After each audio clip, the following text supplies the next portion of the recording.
अगर आप non finance background से हैं या फिर आपको स्टॉक मार्केट की कोई आइडिया नहीं है तब भी कोई बात नहीं। मैं आपको यहाँ पर गारंटी देता हूँ कि इस वीडियो को पूरा देखने के बाद आपको स्टॉक मार्केट समझ में आ जाएगा और इस पूरी सीरीज देखने के बाद आप उन 2% लोगों में आ जाओगे जिन्हें स्टॉक मार्केट और इन्वेस्टमेंट की अच्छी समझ है। और इस सीरीज में हम बात करने वाले हैं स्टॉक मार्केट की बिगिनिंग से लेकर एक्सपर्ट लेवल तक, यानी बेसिक से लेकर एडवांस लेवल तक। शुरू करने से पहले मेरा आपसे एक सवाल है कि जब आप 5th या 6th क्लास में थे तब आप क्या करते थे? शायद आप पढ़ते पढ़ते ब्रेक का इंतजार करते थे या फिर WWF देखकर अपने भाई बहन पर ट्राई करते थे। पर मैं आपको आज एक ऐसे 11 साल के लड़के की कहानी बताऊंगा जिसके इंटरेस्ट कुछ और ही थे।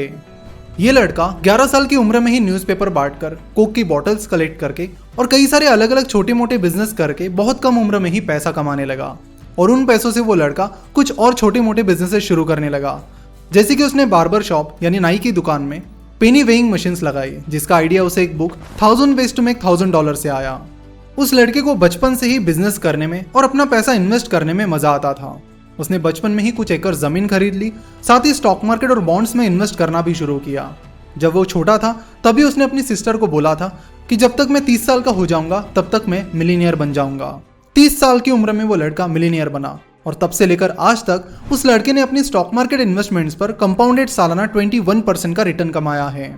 आज वो दुनिया के चौथे रिचेस्ट पर्सन हैं और उनकी नेटवर्थ आज $100 बिलियन यानी करीब 7,40,000 करोड़ है। आपको समझ आ ही गया होगा कि मैं किसकी बात कर रहा हूँ। तो मैं यहाँ पर बात कर रहा हूँ मिस्टर वॉरेन बफेट की। पीटर लिंच, कार्लोस स्लिम हेलू, रे डैलियो, इन्होंने भी बचपन में ही यानी 11-12 साल की उम्र में ही इन्वेस्टमेंट की शुरुआत की और वो आज बिलियनियर्स हैं। इंडिया से ऐसी सक्सेस स्टोरीज जनरली नहीं आती है।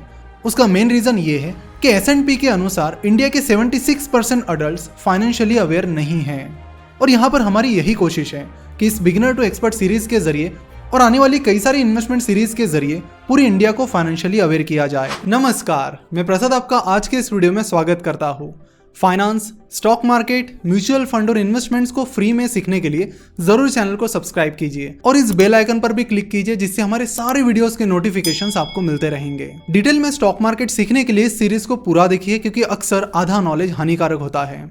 अभी मैं आपको एक स्टोरी सुनाने वाला हूँ। इस स्टोरी को आप बहुत ध्यान से सुनिए, क्योंकि इस स्टोरी में मैं आपको पूरा स्टॉक मार्केट समझाने वाला हूँ। तो इस स्टोरी में हम बात करने वाले हैं विप्रो के बारे में। विप्रो को महाराष्ट्र के अमलनेर में मोहम्मद हाशम प्रेमजी ने 1945 में शुरू किया था। अपना बिजनेस और बढ़ाने के लिए जब उन्हें पैसों की जरूरत पड़ी तो उन्होंने स्टॉक मार्केट के जरिए पैसा उठाया। सिमिलरली धीरूभाई अंबानी को जब अपना बिजनेस बढ़ाने के लिए पैसों की सख्त जरूरत थी तब उन्होंने भी 1977 में स्टॉक मार्केट से पैसा उठाने के बारे में सोचा। उस टाइम बहुत ही कम लोग स्टॉक मार्केट में इन्वेस्ट करते थे, तो धीरूभाई अंबानी ने गांव-गांव, शहर-शहर जाकर लोगों को इन्वेस्ट करने के लिए मनाया।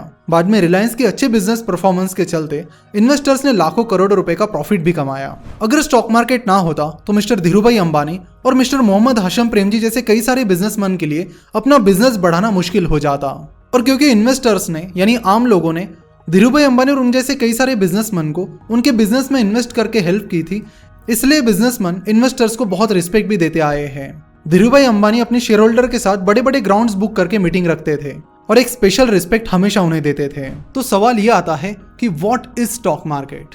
स्टॉक मार्केट क्या है और उसका उद्देश्य क्या है? जैसे कि हमने देखा कि जब मिस्टर धीरूभाई अंबानी और मिस्टर मोहम्मद हाशम प्रेमजी को अपना बिजनेस बढ़ाने के लिए पैसों की जरूरत थी तब उन्होंने स्टॉक मार्केट से पैसा उठाया था। सिंपल भाषा में अगर बात करें तो स्टॉक मार्केट एक प्लेटफॉर्म है जहां पर कंपनीज अपना बिजनेस बढ़ाने के लिए लोगों से पैसा उठाती है और बदले में उन्हें अपने कंपनी में भागीदार बनाती है। जब 1946 में जब विप्रो ने स्टॉक मार्केट से पैसा उठाया तो उन्होंने वो पैसा सीधे पब्लिक से यानी आम आदमी से उठाया था और बदले में उनको कंपनी के शेयर्स दिए थे। तो इससे कंपनी को अपना बिजनेस बढ़ाने के लिए पैसा मिल गया और जो इन्वेस्टर्स हैं उन्हें विप्रो के शेयर्स मिल गए, यानी वो इन्वेस्टर्स विप्रो में पार्ट ओनर बन गए। स्टॉक मार्केट की वजह से कंपनीज को बिजनेस चलाने के लिए और उसे बढ़ाने के लिए पैसा मिला, वहीं आम लोगों को कंपनी में इन्वेस्ट करने की अपॉर्चुनिटी मिली। वरना आप ही सोचिए कि अगर स्टॉक मार्केट ना होता तो आज आम आदमी इन कंपनीज में इन्वेस्ट नहीं कर पाता था। स्टॉक मार्केट ने ये अच्छी अपॉर्चुनिटी लोगों को दी है। अब बात करते हैं उन इन्वेस्टर्स की जिन्होंने इन कंपनीज में इन्वेस्ट किया था। 1980 तक विप्रो नॉन आईटी बिजनेस में थी। साल 1980 में विप्रो ने डिसाइड किया कि वो आईटी सेक्टर में अपना बिजनेस शुरू करेंगे। मान लेते हैं कि उनका ये डिसीजन आपको पसंद आता है और कंपनी का पूरा एनालिसिस करने के बाद आपको लगता है कि विप्रो आने वाले सालों में अच्छा परफॉर्म कर सकता है, जिसके चलते मान लेते हैं कि आप 1980 में 10,000 रुपए विप्रो में इन्वेस्ट कर लेते हो। वो जमाना आज के जैसा ऑनलाइन जमाना नहीं था। तब शेयर सर्टिफिकेट होते थे और उस टाइम शेयर खरीदने के लिए आपको सीधा स्टॉक एक्सचेंज जाना होता था। वही अगर हम आज की बात करें तो आज सब कुछ ऑनलाइन है। 1996 में फिजिकल शेयर्स की बजाय डीमैट अकाउंट आए और तब से सब कुछ ऑनलाइन हो गया है। जैसे आपको बैंक में पैसा रखने के लिए सेविंग अकाउंट की जरूरत होती है, उसी तरह शेयर मार्केट में इन्वेस्ट करने के लिए डीमैट अकाउंट की जरूरत होती है। इंडिया में 300 से भी ज्यादा SEBI registered stock brokerage firms हैं। उनमें से किसी के पास आपको अपना डीमैट अकाउंट खोलना होगा। डीमैट अकाउंट खोलने के बाद वो ब्रोकरेज फर्म आपको यूजर आईडी और पासवर्ड प्रोवाइड करेगा और फिर उस ब्रोकरेज फर्म की वेबसाइट या ऐप पर जाकर आप बहुत ही आसानी से शेयर्स खरीद और बेच पाओगे। आप सिंपली अपस्टॉक्स के साथ अपना डीमैट अकाउंट ओपन करके अपनी इन्वेस्टमेंट जर्नी स्टार्ट कर सकते हो। अपस्टॉक्स के डिलीवरी के लिए कोई ब्रोकरेज चार्जेस नहीं है और उनके बाकी ब्रोकरेज चार्जेस भी बहुत कम हैं। रतन टाटा फंडेड इस कंपनी में फ्री डीमैट अकाउंट ओपन करने के लिए नीचे डिस्क्रिप्शन और कमेंट में दी गई लिंक पर क्लिक करके आप प्रोसेस कर सकते हो। नीचे कमेंट और डिस्क्रिप्शन में दी गई लिंक पर क्लिक करके फ्री अकाउंट खोलने पर आपको हमारी तरफ से Amazon का 250 रुपए का वाउचर मिलेगा, जिसे आप Amazon पर कुछ भी खरीदने के लिए इस्तेमाल कर सकते हो। तो यहाँ पर हम ये अज्यूम कर रहे हैं कि आपने साल 1980 में 10,000 रुपए विप्रो में इन्वेस्ट किए हैं। इन्फोसिस भी 1980 के करीब ही शुरू हुई और इन्फोसिस ने 1993 में स्टॉक मार्केट से पैसा उठाया। मान लेते कि आप 10,000 रुपए 1993 में इन्फोसिस में भी इन्वेस्ट करते हो। तब से लेकर आज तक विप्रो की उस 10,000 रुपए की इन्वेस्टमेंट पर आपको 175 करोड़ का डिविडेंड मिल जाता। वहीं आपकी इन्फोसिस की 10,000 रुपए की इन्वेस्टमेंट पर आपको लाखों रुपए का डिविडेंड मिल जाता। अब सवाल आता है कि ये डिविडेंड क्या होता है। कई बार कंपनीज अपने प्रॉफिट का कुछ हिस्सा अपने शेयर होल्डर्स के साथ शेयर करती है, उसे डिविडेंड कहते हैं। जैसे कि विप्रो को फाइनेंशियल ईयर 2019-2020 में 9,722 करोड़ का प्रॉफिट हुआ था और उसमें से 571 करोड़ का प्रॉफिट उन्होंने अपने शेयर होल्डर्स के साथ शेयर किया, यानी उन्होंने अपने शेयर होल्डर्स को 571 करोड़ का डिविडेंड दिया। कुछ कंपनी साल में एक बार डिविडेंड देती है तो कुछ कंपनी साल में 2-3 बार डिविडेंड देती है। डिविडेंड देना किसी भी कंपनी के लिए कंपलसरी नहीं होता। डिविडेंड देना है या नहीं, ये चीज पूरी तरह से कंपनी के बोर्ड ऑफ डायरेक्टर्स पर डिपेंड होती है। अगर कंपनी के बोर्ड ऑफ डायरेक्टर्स डिसाइड करते हैं कि डिविडेंड देना है तो इन्वेस्टर्स को डिविडेंड मिल जाता है। अगर कंपनी के बोर्ड ऑफ डायरेक्टर्स डिसाइड करते हैं कि डिविडेंड देने के बजाय वो पैसा कंपनी में ही रीइन्वेस्ट करना है तो फिर इन्वेस्टर्स को डिविडेंड नहीं मिलेगा। For example Infosys, Wipro, Reliance Industries, इन जैसी कंपनीज का लगातार डिविडेंड देने का रिकॉर्ड रहा है। वही अवेन्यू सुपरमार्ट्स, जिसे हम डीमार्ट के नाम से भी जानते हैं, उसने आज तक कभी भी डिविडेंड नहीं दिया है। कोई कंपनी डिविडेंड दे रही है इसलिए वो अच्छी कंपनी नहीं बन जाती, उसी तरह कोई कंपनी डिविडेंड नहीं दे रही है इसलिए वो बुरी कंपनी नहीं बन जाती।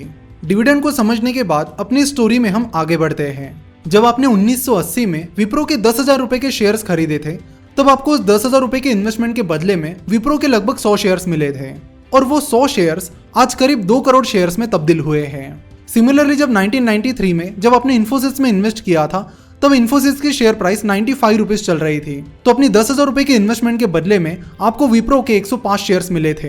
तो वो 105 शेयर्स आज 17,064 शेयर्स में तब्दील हुए हैं। अब सवाल ये आता है कि शेयर की प्राइस बढ़ती है या कम होती है तो वो समझ में आ जाता है, लेकिन यहाँ पर तो सीधे जितने शेयर्स आपने खरीदे थे वो ही बढ़ गए हैं। ये इसलिए हुआ क्योंकि 1980 से लेकर आज तक विप्रो ने और 1993 से लेकर आज तक इन्फोसिस ने कई बार अपना स्टॉक स्प्लिट किया है और बोनस शेयर्स भी दिए हैं। तो चलिए स्टॉक स्प्लिट और बोनस शेयर के इस बहुत ही इंटरेस्टिंग कंसेप्ट को समझ लेते हैं, जिससे आपके स्टॉक मार्केट से रिलेटेड कई सारी क्वेरीज सॉल्व हो जाएगी। पहले स्टॉक स्प्लिट को समझते हैं। जब कंपनी की शेयर प्राइस बहुत बढ़ जाती है तो कई बार आम इन्वेस्टर्स उस शेयर को अफोर्ड नहीं कर पाते। ऐसे टाइम कुछ कंपनी स्टॉक स्प्लिट करती है ताकि आम इन्वेस्टर्स भी उस शेयर को खरीद सके। फॉर एग्जाम्पल आइशर मोटर्स जो रॉयल एनफील्ड बाइक बनाती है, उसकी शेयर प्राइस साल 2002 में 100-200 रुपए के करीब थी और अभी अगस्त 2020 तक वो 22,190 रुपए के करीब चली गई थी।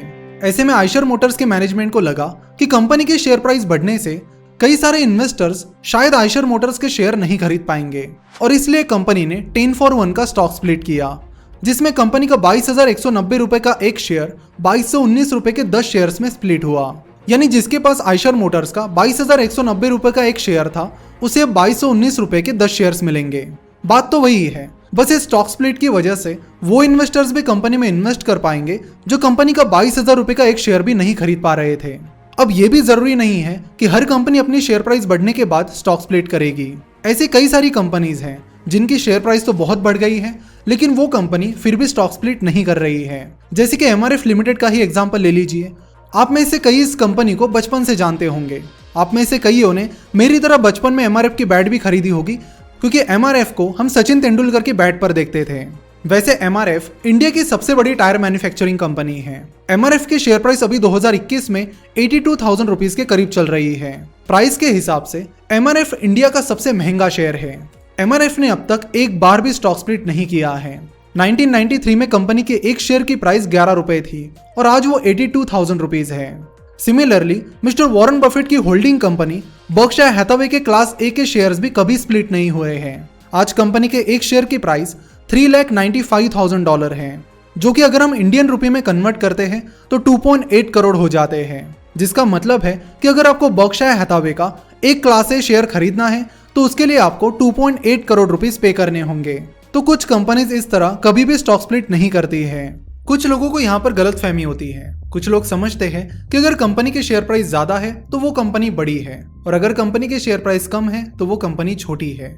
लेकिन ऐसा नहीं होता। एमआरएफ की शेयर प्राइस इंडिया में सबसे ज्यादा है, लेकिन इसका ये मतलब नहीं है कि एमआरएफ इंडिया की सबसे बड़ी कंपनी है। फिलहाल यानी 2021 में रिलायंस इंडस्ट्रीज इंडिया की सबसे बड़ी कंपनी है, लेकिन रिलायंस इंडस्ट्रीज के एक शेयर की प्राइस 2,000 रुपए है, जो कि एमआरएफ के एक शेयर की प्राइस से बहुत कम है। तो फिर कैसे रिलायंस इंडस्ट्रीज इंडिया की सबसे बड़ी कंपनी है? कंपनी की साइज यानी कि कंपनी बड़ी है या छोटी, ये कंपनी के शेयर प्राइस से नहीं बल्कि कंपनी के मार्केट कैपिटलाइजेशन से पता चलता है। और कंपनी के मार्केट कैपिटलाइजेशन का फॉर्मूला है share price multiplied by total number of shares. सिर्फ शेयर प्राइस ज्यादा होने से काम नहीं चलता है, कंपनी के टोटल शेयर्स भी ज्यादा होने चाहिए। जैसे कि आप यहाँ पर देख सकते हो कि रिलायंस इंडस्ट्रीज के एक शेयर की प्राइस 2,000 रुपए है, लेकिन रिलायंस इंडस्ट्रीज के total number of shares 633.92 crore है, जिससे कंपनी का मार्केट कैपिटलाइजेशन निकल कर आता है 12,67,000 करोड़। वही एमआरएफ के एक शेयर की प्राइस है 82,000 रुपीज और एमआरएफ के टोटल नंबर ऑफ शेयर्स है 42,41,143। तो इन दोनों चीजों को मल्टीप्लाई करके कंपनी का मार्केट कैपिटलाइजेशन निकल कर आता है 34,777 करोड़। तो आप यहाँ पर देख सकते हो कि रिलायंस इंडस्ट्रीज का मार्केट कैपिटलाइजेशन एमआरएफ के मार्केट कैपिटलाइजेशन से 37 गुना ज्यादा है। तो जैसे कि आप यहाँ पर देख सकते हो कि एमआरएफ की शेयर प्राइस तो रिलायंस इंडस्ट्रीज से बहुत ज्यादा है, पर रिलायंस इंडस्ट्रीज के total number of shares MRF से बहुत बहुत ज्यादा है। सिमिलरली अगर हम वॉरेन बफेट की कंपनी बर्कशायर हैथवे की बात करते हैं तो उसके एक शेयर की प्राइस 2.8 करोड़ है। वही एप्पल के एक शेयर की प्राइस फिलहाल $125 है, यानी करीब 9,000 रुपीज है। पर अगर हम मार्केट कैपिटलाइजेशन देखते हैं तो बर्कशायर हैथवे का मार्केट कैपिटलाइजेशन $611 बिलियन है, यानी करीब 45 लाख करोड़ है। वही एप्पल का मार्केट कैपिटलाइजेशन $2.23 ट्रिलियन है, यानी इंडियन रुपये में स्क्रीन पर दिए गए नंबर जितना है। अब आप समझ लीजिए कि ये फिगर कितनी बड़ी है। तो यहाँ पर एप्पल की शेयर प्राइस जरूर बर्कशायर हैथवे से बहुत कम है, लेकिन एप्पल का मार्केट कैपिटलाइजेशन बर्कशायर हैथवे से लगभग 3 गुना ज्यादा है, जिससे हमें यह पता चलता है कि एप्पल की साइज बर्कशायर हैथवे से लगभग 3 गुना ज्यादा है। तो कंपनी की साइज हमें कंपनी के मार्केट कैपिटलाइजेशन से पता चलती है। अगर कंपनी का मार्केट कैपिटलाइजेशन ज्यादा है तो उसका मतलब है कि वो बड़ी कंपनी है, और अगर कंपनी का मार्केट कैपिटलाइजेशन कम है तो उसका मतलब है कि वो एक छोटी कंपनी है।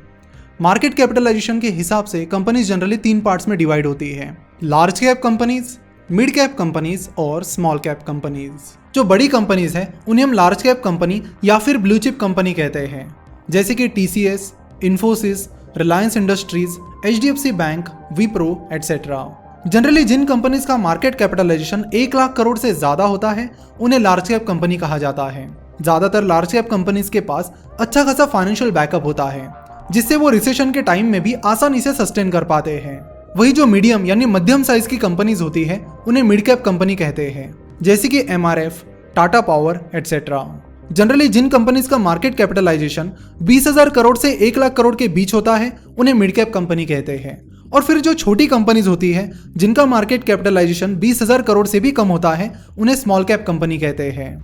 मैं यहाँ पर आपको कुछ कंपनीज के नाम बताता हूँ। आपको उनका मार्केट कैपिटलाइजेशन पता करना है और उसके हिसाब से ये पता करना है कि वो कंपनी लार्ज कैप कंपनी है, मिड कैप है या फिर स्मॉल कैप कंपनी है, और नीचे कमेंट करके मुझे आपको जरूर बताना है। तो आपको आईसीआईसीआई बैंक, एल&टी इन्फोटेक और बंधन बैंक, इन 3 कंपनीज का मार्केट कैपिटलाइजेशन और उनकी साइज नीचे कमेंट करके बतानी है। ये जो मैंने आपको मार्केट कैपिटलाइजेशन के क्राइटेरिया के बारे में बताया है कि 1 लाख करोड़ से ज्यादा का मार्केट कैपिटलाइजेशन है तो वो लार्ज कैप कंपनी है, ये कोई फिक्स क्राइटेरिया नहीं है, ये बस अंडरस्टैंडिंग के लिए यूज किया जाता है। तो लौट कर आते हैं अपनी विप्रो और इन्फोसिस के इन्वेस्टमेंट स्टोरी में। विप्रो और इन्फोसिस दोनों ने कई बार अपना स्टॉक स्प्लिट किया है, जिसके चलते आपके पास शुरुआत में जो टोटल नंबर ऑफ शेयर्स थे वो बढ़ गए हैं। विप्रो ने 1980 से लेकर 2021 तक 2 बार अपना स्टॉक स्प्लिट किया है। उसी तरह इन्फोसिस ने 1993 से लेकर अब तक 1 बार अपना स्टॉक स्प्लिट किया है। साथ ही इन दोनों कंपनीज ने कई बार बोनस शेयर्स भी दिए हैं। बोनस शेयर्स के इस कंसेप्ट को समझने के लिए हमें फेस वैल्यू और बाकी कुछ कंसेप्ट्स भी समझने होंगे। तो इस सीरीज में आगे हम बोनस शेयर्स को भी डिटेल में समझेंगे। विप्रो के स्टोरी से रिलेटेड एक इंटरेस्टिंग चीज मैं आपको यहाँ पर बताता हूँ। अगर आप वो 10,000 रुपए के विप्रो के शेयर्स आज तक होल्ड करके रखते तो उनकी वैल्यू आज 750 करोड़ रुपए हो जाती। सिमिलरली अगर आप इन्फोसिस के वो 10,000 रुपए के शेयर्स आज तक होल्ड करके रखते तो उनकी वैल्यू आज 4.5 करोड़ रुपए हो जाती। तो फिर सवाल आता है कि विप्रो और इन्फोसिस की शेयर प्राइस इतनी तेजी से कैसे बढ़ी और जनरली कंपनीज के शेयर प्राइस ऊपर नीचे कैसे जाती है। तो इन सारी चीजों के बारे में हम बात करेंगे अगले एपिसोड में। अगले एपिसोड में एक और इम्पोर्टेंट चीज हम समझेंगे, वो ये कि स्टॉक मार्केट में सक्सेस हासिल करने के लिए आपको 100% एक्यूरेट होने की जरूरत नहीं है। आप 10% सक्सेस रेट के हिसाब से भी स्टॉक मार्केट से बहुत प्रॉफिट कमा सकते हो। कैसे? तो इसे अगले एपिसोड में हम डिटेल में समझने वाले हैं। और साथ ही अगले एपिसोड में हम स्टॉक मार्केट से रिलेटेड और भी इंपॉर्टेंट चीजें जानने वाले हैं। तो विप्रो की ये पूरी स्टोरी जानने के लिए भी आप अगला एपिसोड जरूर देखिए और हमें टेलीग्राम पर ज्वाइन करना बिल्कुल ना भूलें। हमारे टेलीग्राम ग्रुप में हम इन्वेस्टमेंट से रिलेटेड बहुत ही इंटरेस्टिंग चीजें अपलोड करते रहते हैं। टेलीग्राम का लिंक आपको नीचे डिस्क्रिप्शन और कमेंट बॉक्स में मिल जाएगा। अगर आपको ये वीडियो वैल्यूएबल लगी है तो दिल से इस वीडियो को शेयर कीजिए अपने सारे दोस्तों के साथ, सारे व्हाट्सएप ग्रुप्स और सारे सोशल मीडिया प्लेटफॉर्म्स पर, और अपने ज्यादा से ज्यादा दोस्तों को इस सीरीज के बारे में अवेयर करें ताकि वो भी स्टॉक मार्केट डिटेल में और फ्री में सीख पाए। आज के इस वीडियो को देखने के लिए और हमारी कन्वे फैमिली ज्वाइन करके कन्वे वॉरियर बनने के लिए आप सभी का बहुत बहुत धन्यवाद।